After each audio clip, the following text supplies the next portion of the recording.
আসসালামু আলাইকুম। আজকে যেহেতু ১ম রোজা ছিল, তো আজকে অনেক কিছুই বানানোর প্রিপারেশন ছিল। আসলে সবকিছু একা, একা করে উঠতে পারছিলাম না। যতটুকু পারছিলাম ততটুকুই করছিলাম। আর আমার বাসায় যেহেতু সবাই রোজা রেখেছে, শুধু আমার ছোট ছেলেটা বাদে। আমার ২ ছেলে, আমার হাসব্যান্ড, আমি রোজা। তো আজকে হঠাৎ করে মনে হলো যে চিকেনটা তো সবসময় আমি ভেজে রেখে দেই। ওই চিকেন ভাজাটা দিয়ে আজকে একটু চপ বানাবো, চিকেন চপ। তো চিকেন আলুর চপ আরকি।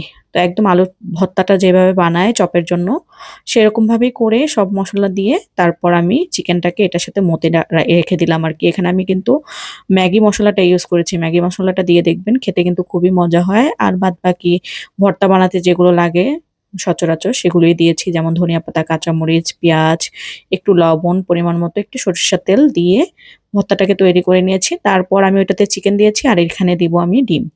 এটা ডিম দিয়ে করবো এই চপটা আর ওটা বানাবো শুধু চিকেন দিয়ে। তো ডিম দিয়ে ডিমের শেপেই আমি করে নিচ্ছি গোল, গোল করে আরকি লম্বাটে শেপে। আর এটাকে আমি একটু যেরকম মানে চপ হয়, কাবাবগুলো যেরকম হয় আরকি সেরকম করেই ভেজে নিচ্ছি। এটা খেতে কিন্তু খুবই মজা লাগে। আপনারা ইফতারের আইটেমে এটা করে দেখতে পারেন। আমার কাছে খুব ভালো লাগে। আমার বাসায় সবাই খুব পছন্দ করে। তো আমরা যেহেতু ৫ জন, আমি চাচ্ছিলাম না ইফতারিটা নষ্ট হোক। আমি একদম মাপে, মাপে বানাচ্ছিলাম। ৫ পিস করে বানাচ্ছিলাম। আর মাশাআল্লাহ আমার বাসায় সবাই এই ইফতারিগুলো খুবই পছন্দ করে। আর ইফতারের ১ম দিকে দেখা যায় ভাজা-পোড়া খুব বেশি একটা খাওয়া হয়। আমি চিকেন চপটা দিয়ে আমি ২ রকমের বানিয়েছি। একটা হচ্ছে গিয়ে একদম গোল, গোল শেপে, আরেকটা হচ্ছে গিয়ে লম্বাটে শেপে করেছি। তারপরে একটু ময়দা গুলিয়ে নিয়েছি, একটু লবণ দিয়ে গুলিয়ে তারপর একটু এটার সাথে চুবিয়ে আবার ব্রেড গামে চুবিয়ে, চুবিয়ে কোট করে নিচ্ছি। প্রত্যেকটাকে আমি এভাবে করে কোট করে নিব। তো যেটা বলছিলাম আরকি, রোজার সময় দেখা যায় ভাজা পোড়াটা ১ম দিকে খুব বেশি একটা খাওয়া হয়। তারপর আসলে অতটা ভাজি না আমি। কারণ ইফতারিতে ভাজা পোড়াটা খাওয়াটা আসলে স্বাস্থ্যসম্মত না আরকি।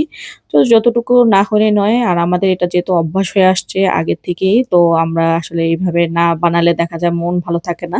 আর বাচ্চাদেরও মন খারাপ থাকে সারাক্ষণ। ওরা যেহেতু রোজা থাকে একটু পরপর এসে বলে, "আম্মু কি রান্না করছো? কি বানাবা?" আর চিকেনের আইটেমটা বরাবরই আমার বাসায় খুব বেশি থাকে। যেমন আজকে ফ্রোজেন আইটেম থেকে আমি চিকেন নাগেটস এগুলো নামিয়েছি। তো এই ফাঁকে আমি আবার একটু শরবত বানিয়ে নিচ্ছিলাম। খুব তাড়াহুড়ো করছিলাম। গত বছরের পাকা আম আমি রেখে দিয়েছিলাম। এখনো প্রায় ৪-৫ কেজির মতো আমার বাসায় আছে। আমি ওখান থেকে কিছুটা আম নিয়েছি, টক দই দিয়েছি, গুঁড়ো দুধ, চিনি আর একটু লবণ দিয়ে এই শরবতটা বানিয়ে নিয়েছিলাম। আর সব ধরনের ফ্রোজেন আইটেম গুলো থেকে আমি নামিয়ে নিয়েছিলাম। আমি যেমন স্প্রিং রোল, তারপর হচ্ছে গিয়ে ওদের জন্য ওদের পছন্দের আরকি সমোচা, চিকেন সমোচা ছিল। তারপর হচ্ছে গিয়ে চিকেন চিজ বল ছিল। তো এগুলো আমি একটু নামিয়ে নিলাম। ওগুলো থেকেও ভেজে নিচ্ছি। আর এখন যেগুলো পারছি সেগুলো ভেজে নিচ্ছি। আবার একটু পেঁয়াজুও বানিয়েছিলাম।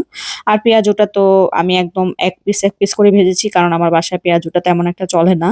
তো মানে ওরা যেগুলো পছন্দ করে আমি সেই টাইপেরই আমি ইফতারি রাখার চেষ্টা করেছি। আমি জানি অনেক কিছু নামিয়ে নিলে ওরা খাবে না। তাই আমি একদম শর্টকাট ভাবে যতটুকুই না হলেই নয় আমি সেভাবেই করেছি। তবে এইটা কিন্তু জুসটা কিন্তু খুবই মজা হয়েছিল। আপনারা এভাবে বানিয়ে খেতে পারেন। আমি কখনো এভাবে বানাইনি টক দই দিয়ে। আম দিয়ে টক দই কিন্তু অন্যরকম মজা লাগলো। ভালোই লেগেছে আমার কাছে। তো আমার মেজো ছেলের জন্য সবাই মাশাআল্লাহ দোয়া করবেন। সবাই মাশাআল্লাহ বলে দিবেন। ও রোজা রেখেছিল আজকে ১ম রোজাটাও রাখতে পেরেছে আরকি স্কুলও ছিল। আর ওদের স্কুল বন্ধ দেয়নি, ওদের স্কুলটা খোলা। মনে হয় ১০-১২ রোজা পর্যন্ত ক্লাস হবে। তো ওর জন্য সবাই মাশাআল্লাহ বলবেন আর আমাদের জন্য সবাই দোয়া করবেন। তো সবাই ভালো থাকবেন। আল্লাহ হাফেজ।